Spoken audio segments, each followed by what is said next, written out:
अजिबात नाही. आता तुम्ही म्हणाल याला तांदळ का किंवा माठाची भाजी म्हणतात, तर अजिबात नाही. इकडे होत आहेत मिरच्या, इकडे शिऱ्यासाठी दूध तापायला ठेवलं आणि इकडे रवा पण भाजते. आपल्या स्त्रियांना पडणारा एकमेव प्रश्न असतो, एवढ्या सगळ्या भाजीपाल्या समोर असून काय भाजी करावी.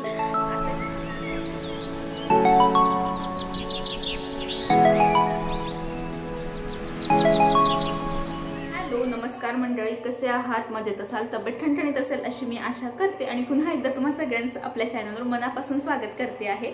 तर आज शेवटचा गुरुवार आहे मार्गशीर्ष महिन्यातला आणि संध्याकाळ झालेली, ऑलमोस्ट 4 वाजण्यात आले आहेत. संध्याकाळ नाही झालेली आहे अजून आणि मी नुकतीच आता उद्यापनाला जाऊन आलेली आहे. तिथे भरभरून हळदी कुंकू लावला गेला, तर थोडासाच पुसला मी, बाकीचा राहू दिलेला आहे कारण कपाळ खूप असं मंजुलिका झालेलं दिसतं म्हणून. तर मी उद्या पण नाही केलं, आधीही सांगितलेलं तुम्हाला. आणि कारण यावर्षी कसं उपवास केलेत पण मी पूजा नाही केलेली कारण स्थिरता नव्हती इथं तिथं आणि अजून काहीतरी खूप सारे प्रॉब्लेम्स होते त्याच्यामुळे, आणि म्हणून मग फक्त साधी पूजा उपवास केले. यावर्षी मी उपवास करून म्हटलं आता आज शेवटचा उपवास आहे. तर उद्यापनाला म्हणजे आज भुसावळमध्ये नवीन असल्यामुळे आम्ही ज्या सोसायटीत राहतो तिथे एकच व्यक्ती, एकच कुटुंब राहतं आमचं, एक आणि त्यांच्यापेक्षा 2 कुटुंब राहतात. तर तिथे जाऊन आलेली मी उद्यापनाला. नवीन व्यक्तींशी ओळखी होते आणि एक गोष्ट माहिती आहे का, इतकी छान होते ना, म्हणजे जेव्हा असं आपण फ्रस्ट्रेट होतो, स्पेशली यूट्यूबमुळे. यूट्यूबचं कसं आहे माहिती का, आता जे यूट्यूबर असतील ना त्यांना माहिती असेल की जेव्हा इतकी मेहनत घेऊनही हवं तसं यश मिळत नाही आणि कन्सिस्टन्सी ठेवायचा प्रयत्न करतो आणि तेव्हा देखील फ्रस्ट्रेशन येतं. मेनली तर आपण अपयश मिळत राहतं कंटिन्यू आणि तरीही स्वतःला आपण उभं करत असतो. तो खूप फ्रस्ट्रेशनचा काळ असतो. तशाच काहीशा याच्यात ना आपण जातो. जेव्हा गिव्हअप म्हणजे आता नको मला, बस आता नको असं वाटतं मनात, नाही तेव्हा का कुणास ठाऊक देवाचं किंवा स्वामींच्या इच्छेने असं कोणीतरी भेटतं की खूप क्युरिओसिटी असते त्यांना आपल्या व्हिडिओजबद्दल जाणून घेण्याची. सध्या तरी मी असं सोडून दिलंय सांगणं की मी यूट्यूबला व्हिडिओज वगैरे बनवते का कुणास ठाऊक, पण लोक स्वतःहून विचारतात. आता खाली तसंच झालं. 4-5 बायका होत्या, सगळ्या अननोन होत्या, इव्हन मी सुद्धा त्यांच्यासाठी अननोन होती. पण आमचे जे खाली राहतात ना फॅमिली, तर त्यांनी माझ्या इथे ट्रायपॉड पाहिलं, तर त्या सहज त्या दिवशी आलेल्या घरी. तर घर पाहता पाहता त्यांनी ट्रायपॉड पाहिला, तर मला विचारलं त्यांनी की हे स्टँड कशासाठी तुमच्याकडे. मग मी आधी सांगितलं की मी योगा चे क्लासेस घेते म्हणून टाळावं असं वाटलं, म्हणून मग मी ट्रायपॉड घेतलेला असं मी टाळलो. पण त्या म्हटल्या हो का, मग मला त्या म्हणत होत्या की मला असं वाटलं की तुम्ही व्हिडिओज करता. मग तेव्हा म्हटलं की हो मी व्हिडिओज पण करते. मग विषयामागे विषय निघाले. मग त्या म्हटल्या कसं कुठे टाकतात तुम्ही व्हिडिओ. म्हटलं मी यूट्यूबला टाकते, इंस्टाग्राम वगैरे मी काही बोलली नाही. मग त्या मला विचारायला लागलं काय चॅनलचं नाव. मी फक्त प्रियांका भरत सांगून बाजूला झाली. मी तिथल्या तिथे विषय स्किप केला. पुन्हा एकदा त्यांच्याकडे गेलेली होती त्या ब्लाऊज शिवतात, तर ब्लाऊज टाकायला. तर त्या म्हटल्या की मी तुमच्या चॅनलचं सर्च केलं पण खूप, म्हणजे आता चॅनल एका नावाचे अनेक असू शकतं, तर मे बी त्यांना मी नाही सापडली.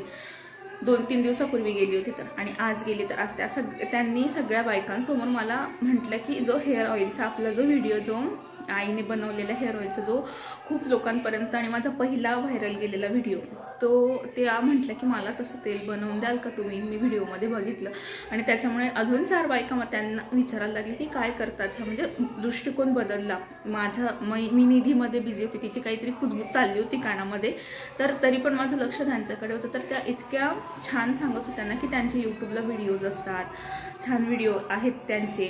आणि आम्हाला सकाळीच त्यांचं चॅनल सापडलं. मला इतकं छान वाटत होतं हे सगळं ऐकून की स्वामी आणि लक्ष्मी मातेची, महालक्ष्मी मातेची कृपा आज झाली. आणि स्वामींचा अजून एक अनुभव मला तुमच्याबरोबर शेअर करायचा आहे. म्हणजे स्वामी कसे आपल्यासोबत असतात. जेव्हा तुम्ही स्वामी सेवेत उतरतात ना, जेव्हा तुम्ही संकटात असता किंवा असे तुम्ही स्वामी सेवेत उतरा, आपोआप स्वामी तुमच्यापर्यंत पोहोचतातच. ते मी थोड्या वेळात सांगते, पण आधी हा यूट्यूबचा किस्सा मला तुमच्याबरोबर शेअर करायचा होता. मला खूप जास्त छान वाटलं की नाही आता गिवअप करायचं नाही. कारण की जेव्हा मी गिवअप करायचा प्रयत्न करते तेव्हा मला आतला आवाज जरी नाही म्हणत असला की गिवअप कर असं सांगत असला, तरी देव स्वामी हे नेहमी म्हणतात की नको, योग्य वेळी तुझ्या वाटेचं तुला मिळणारच आहे. आणि खरंच ते मला मिळणार आहे, काहीही होऊन जाऊ दे. सो फक्त पॉझिटिव्ह राहणं खूप गरजेचं आहे. आणि काम करत राहणं पण खूप गरजेचं आहे. सतत कन्सिस्टन्सी ठेवली तर एक ना एक दिवस यश मिळेल. चुका माझ्या बाजूनेही झालेल्या आहेत, कन्सिस्टन्सी नसते, डिस्टर्ब होऊन जाते, त्यामुळे कुठेतरी मागे पुढे होतात गोष्टी. ठीक आहे, मेहनत घ्यायला मी पण कमी पडते आहे. जर मी 100% मेहनत घेतली तर यश नक्की माझं असेल आणि देव बाप्पा स्वामी समर्थ महाराज हे सुद्धा माझ्यासोबत असतील.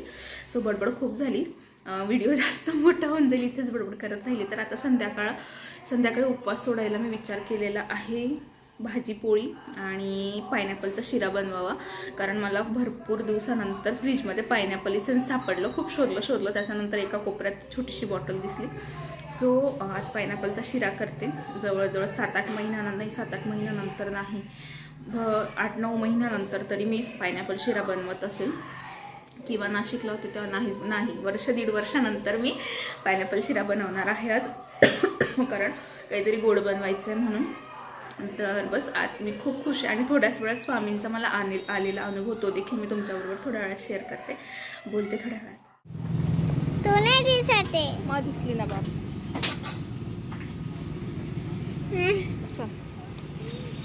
चल आता पकड एक पिशवी. ठीक आहे ना, ही हलकी ना. हां पकड, व्यवस्थित पकड, पडेल बघ. पडतंय ते व्यवस्थित पकड. चल, बाकीच्या पिशव्या मी पकडते.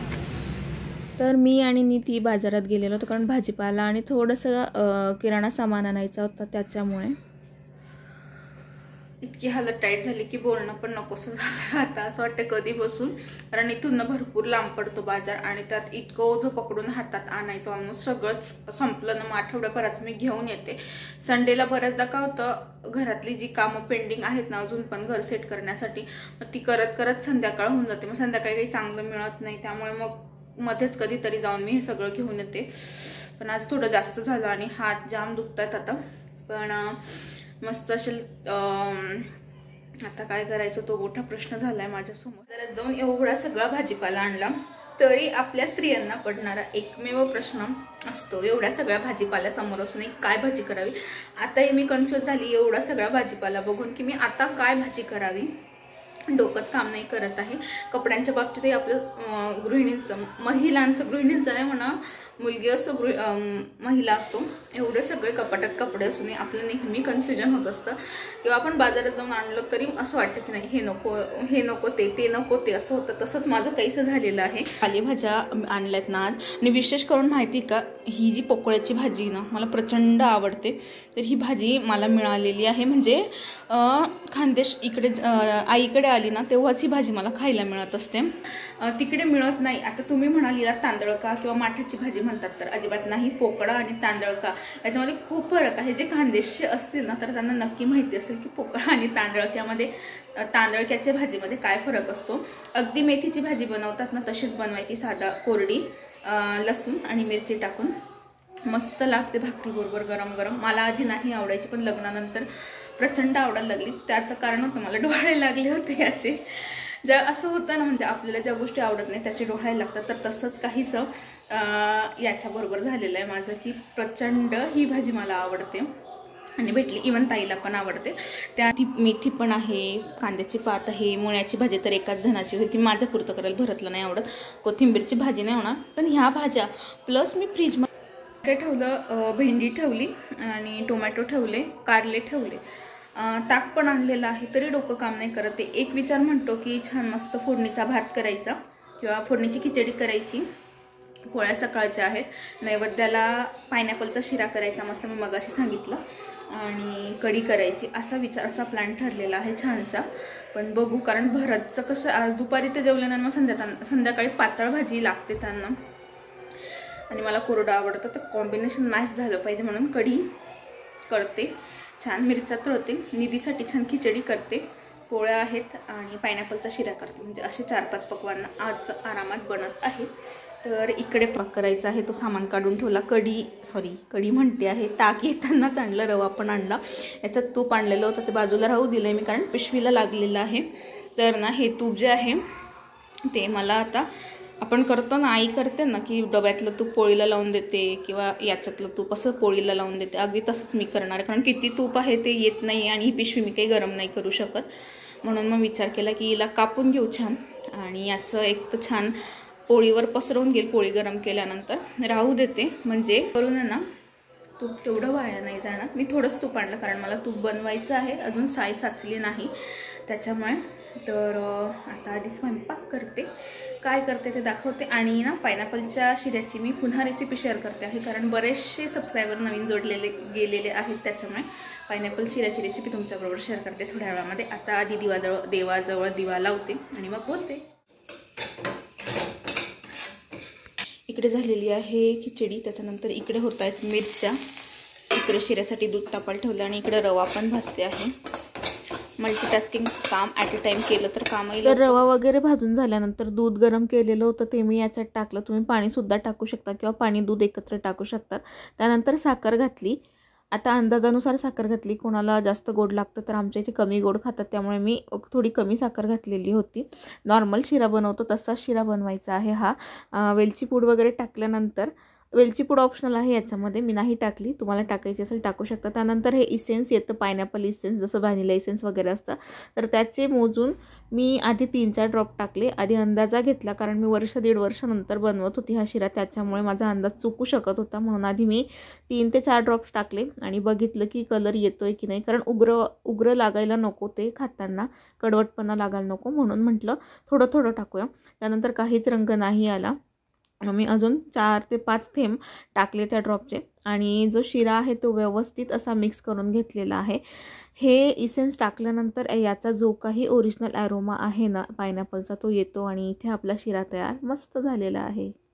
फायनली मी अर्ध्या तासात सगळा स्वयंपाक रेडी केलेला आहे. 6:30ला लागली, आता वाजलेले आहेत 6. इकडे मिरच्या तळून झाल्यात छान फोडणीच्या. इकडे आहे खिचडी, इकडे मस्त अशी झाली खिचडी, कढी इकडे झालेली आहे छान.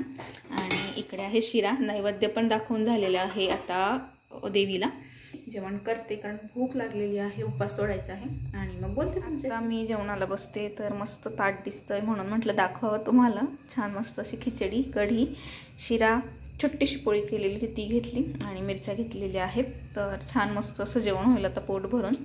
तर या तुम्ही पण जेवण वगैरे झालं आणि इतक्या दिवसानंतर शिरा खाल्लं ना, पायनॅपल शिरा, खूप मनसोक्त असं जेवण झालेलं आहे.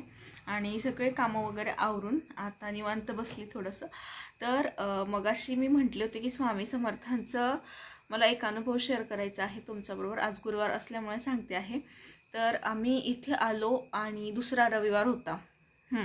दुसरा रविवार असेल, म्हणजे आम्ही आदल्या रविवारी आलो आणि त्याचा दुसरा रविवार होता, म्हणजे आता महिना होईल आम्हाला येऊन त्याच्यानंतरचा. आता मला डेट पण नाही लक्षात, नाही तर डेट सांगितली असते. तर त्या रविवारी निधी आणि भरत बघू बाहेर गेलेले होते काही कामानिमित्त. 11-11:30ची वेळ असेल आणि मी माझा मोबाईल चालत बसले होते, तेव्हा दार वाजलं. मी दार उघडलं. एक व्यक्ती होता, माणूस, त्याच्या हातात स्वामींचा चित्र म्हणजे फोटो असलेलं एक पावती पुस्तक होतं. मग ते देणगी मागत होते आणि नेमकं माझ्याकडे कॅश नव्हती. मी त्यांना म्हटले फोनपे केलं चालेल का? ते म्हटले नाही, असं फोनपे नाही करू शकत तुम्ही. मी त्यांना म्हटले 10 मिनिटानंतर या, माझे मिस्टर येतात, म्हणजे भरत येते, मग मी तुम्हाला कॅश देईन असं मी त्यांना सांगत होते. ते म्हटले नाही, तसं नाही करू शकत, तुम्ही काहीतरी दान द्या दुसरं. आता गहू मागत होते, मी त्यांना म्हटले तांदूळ देते, तर ते गहू म्हटले. नेमकं झालं असं की गहू पण नव्हते. मग ते म्हटले तेलाचा 1 पाऊच द्या. आणि आम्ही किराणा त्या रविवारी संध्याकाळी भरणार होतो आणि किराणा मधलं जे एक लास्टचं तेलाचं पाऊच होतं ते मी आदल्याच दिवशी संध्याकाळी फोडलेलं होतं.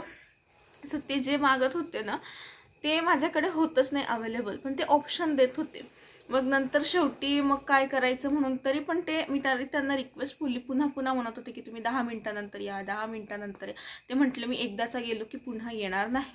मग मला कसं तरी वाटलं काय करावं म्हणून. मग माझ्या मोबाईलच्या मागच्या जे केस कवर असतं त्याच्यामध्ये मी 100 रुपये ठेवले होते. मग त्यांना म्हटलं माझ्याकडे फक्त 100 रुपये आहेत, तर ते दिले चालतील का? तर ते हो म्हटले. मग त्यांना ते ॲज अ 101 रुपये म्हणून मी ते देऊन टाकले. आणि मग त्यांना म्हटलं तुम्ही पावती पुस्तक आणलंय सोबत तर पावती देत आहात. ते 201 मागत होते कारण माझ्याकडे नव्हते तेवढे, कॅशच नव्हते ॲक्च्युली. तेवढे 100 रुपये मी कुठे इमर्जन्सी बाहेर गेली नसलेच किंवा फोनपेला एरर येत असला म्हणून ठेवलेले असतात. तर मग म्हणून मी ते तेव्हा त्यांना देऊन टाकले. मग त्यांना मी पावती मागायला लागली तर ते म्हटले तुम्ही दान केलं ना तर मग त्याची पावती नाही मिळणार.